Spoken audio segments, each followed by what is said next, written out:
السلام عليكم ورحمة الله وبركاته. بسم الله الرحمن الرحيم.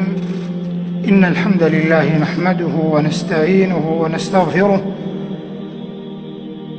نحمده جل وعلا ونشكره على فضله المدرار ونعمه الغزار، ونصلي ونسلم على خاتم أنبيائه وأشرف رسله نبينا محمد المصطفى المختار، فهو خيار من خيار من خيار، صلى الله وسلم وبارك عليه وعلى آله الأطهار وصحابته الأبرار المهاجرين منهم والأنصار، والتابعين ومن تبعهم بإحسان ما تعاقب الليل والنهار.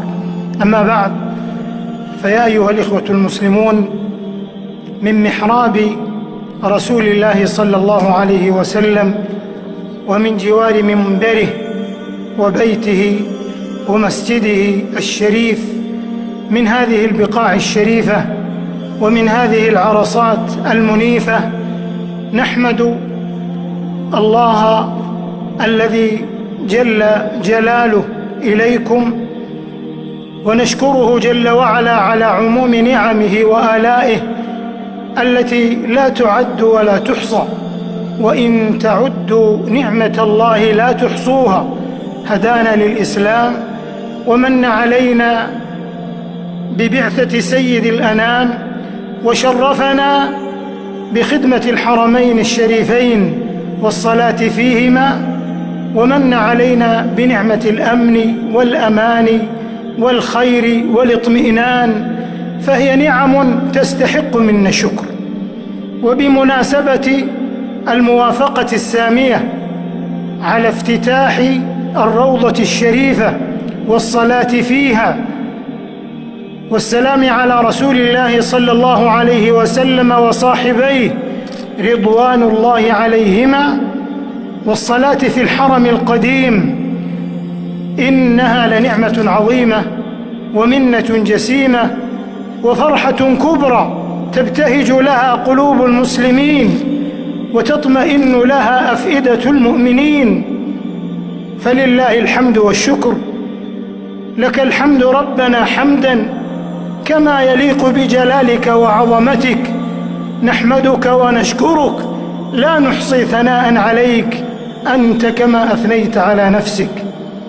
بعد أن أظلت هذه الجائحة الخطيرة والنازلة العظيمة على المسلمين وعلى بلادنا وعلى العالمين، وأصبحت ولله الحمد والمنة في هذه الأيام في انكشاف وتقض وزوال، فإن خادم الحرمين الشريفين الملك سلمان بن عبد العزيز حفظه الله، وسمو ولي عهده الأمين وفقه الله، حرص على خدمة الحرمين الشريفين وخدمة قاصديهما وخدمة مسجد رسول الله صلى الله عليه وسلم وخدمة زائريهما.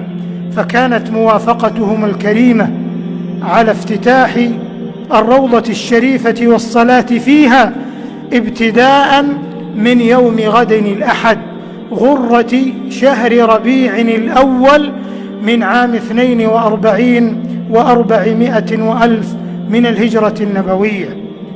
وفي هذا تحقيق لنعمتين عظيمتين ومنتين جسيمتين، أولهما الصلاة في هذه الروضة الشريفة وما فيها من أجر عظيم وخير عميم.